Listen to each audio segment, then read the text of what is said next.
Et donc, je vous propose maintenant de passer donc à From Tiny to Huge to Scaling Up. Et plutôt que de faire un keynote, donc j'ai proposé à Grégory Salinger, s'il est là, il est là, parfait, donc de faire un one-on-one. C'est assez, je dirais, c'est peut-être un peu plus, ça permet de peut-être te poser 2-3 questions et de te mettre mal à l'aise, hein, Grégory.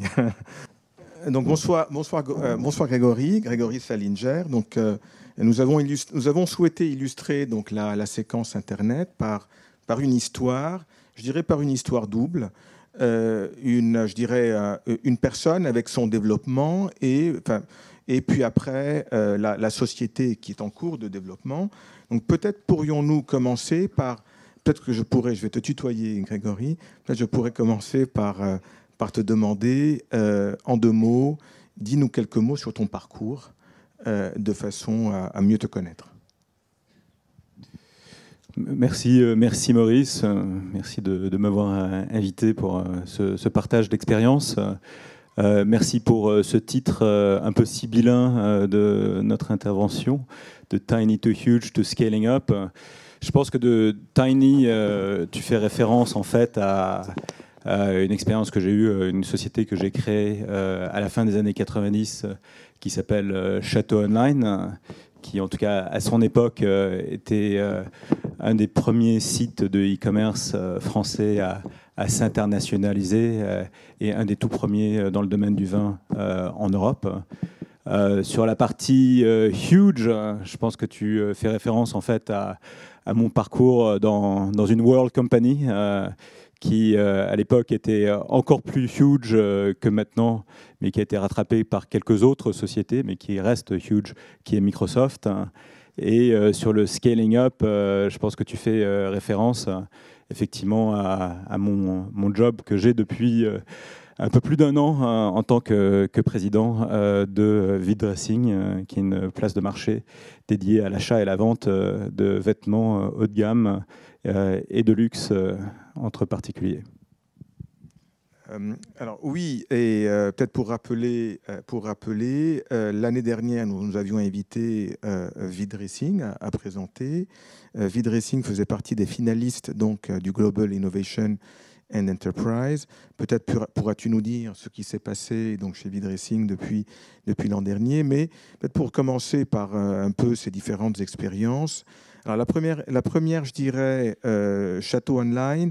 Donc ça remonte à une période, je dirais.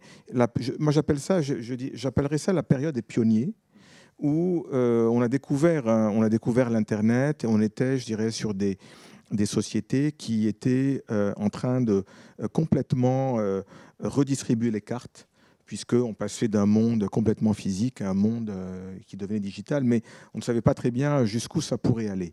Donc, si on reprend cette expérience, peut-être pourrais-tu dire 2 mots sur Château Online et peut-être une leçon, je dirais, une leçon apprise de cette première expérience ou cette premier chapitre Château Online. Château Online, en fait, c'était, oui, j'ai créé Château Online, c'était en 97, donc...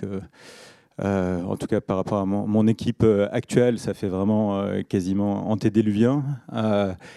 C'était une extraordinaire aventure. En fait, la genèse de Château Online, c'est je voulais créer une société de e-commerce dans un domaine sur lequel on pourrait être légitime sur le plan international en étant une société française. Et évidemment, le vin est un sujet qui est très éminemment français, même s'il y a des très bons producteurs de vin dans d'autres pays. Donc l'idée, c'était vraiment de créer ce service qui serait capable de proposer en fait, des vins du monde entier et de pouvoir nous développer, en tout cas en Europe. Donc on a plutôt bien réussi notre développement parce qu'on a fait assez rapidement, au bout de 3 ans, on faisait 50% de notre chiffre d'affaires à l'international. Donc en dehors de France, on avait été aussi d'ailleurs sélectionné parmi les top 10 sociétés de e-commerce au niveau européen par Forrester. Mais en termes de leçons, je dirais que première leçon, ça a été en fait une ambition internationale dès le début, donc avec des investisseurs internationaux, avec une équipe internationale, avec une infrastructure, notamment sur la logistique qui était configurée pour être capable de gérer l'essentiel de notre business international. Deuxième aspect, ça a vraiment été au niveau des équipes locales, donc dans les pays. Et ça a été d'ailleurs notamment dans un pays où on avait vraiment fortement très bien marché, qui était le Royaume-Uni. C'était le bon choix des personnes avec un esprit vraiment très fortement entrepreneurial de la personne responsable de ce pays. Donc j'ai une petite anecdote.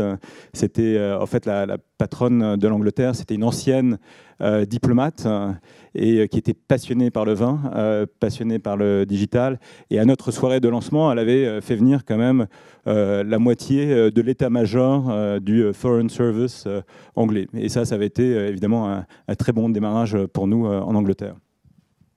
Très bien. Et donc, si on passe donc de l'expérience Château Online à maintenant donc la vie du présent, donc V-Dressing. Tu as rejoint V-Dressing il y a environ un an, je crois, n'est-ce pas, à peu près un an. Et aujourd'hui, est-ce que cette valeur dont on a un peu discuté beaucoup aujourd'hui, dans cette notion de global company, est-ce que c'est important et pourquoi ? En fait, j'ai rejoint V-Dressing il y a effectivement un an. Et pour moi, en fait, V-Dressing, ça a été un peu une évidence parce que V-Dressing a déjà été une success story, en tout cas à son niveau en France.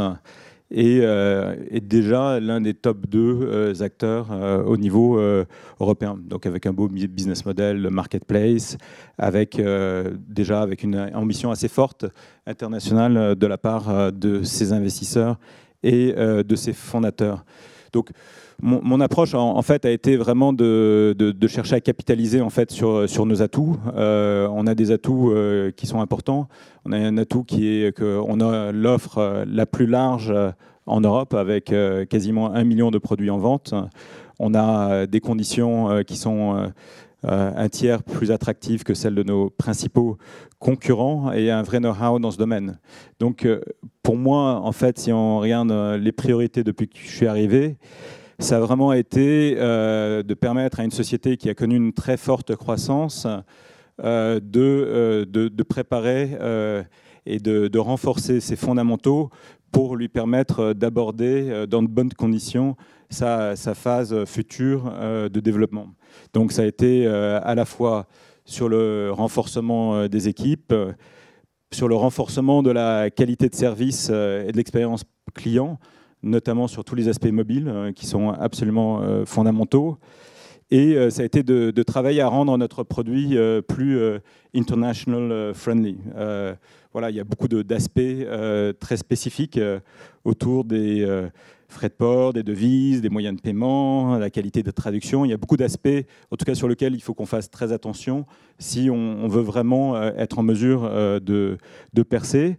Et ensuite, dernièrement, et je pense que ça c'était une expérience que j'avais eue notamment chez Microsoft, c'était comment mettre en place le bon mode opératoire entre la partie centrale et la partie pays. Donc comment arriver à donner le plus d'espace possible à l'innovation et à l'entrepreneuriat au niveau des pays, mais comment chercher à avoir le plus d'économies d'échelle au niveau central.